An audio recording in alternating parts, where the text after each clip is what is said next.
Hey, how you doing there, YouTubers? I got a couple of box break recaps for you. Um, First up, we have the Plates and Patches 2010 football. So, wasn't too happy with this product. This product was very hit or miss for me. Definitely a big miss here. This is Josh Freeman card here out of $4.99.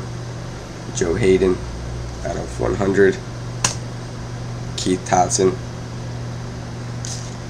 out of 50. Michael Crabtree out of $4.99. Miles Austin out of $2.99. John Skelton auto out of $6.49. A Koya Misa auto out of $2.49. Tim Tebow jersey out of $2.99, and then Montario Hardesty out of $6.99. So yeah, definitely took a bath on that box, but you know, can't win them all. Thanks, guys.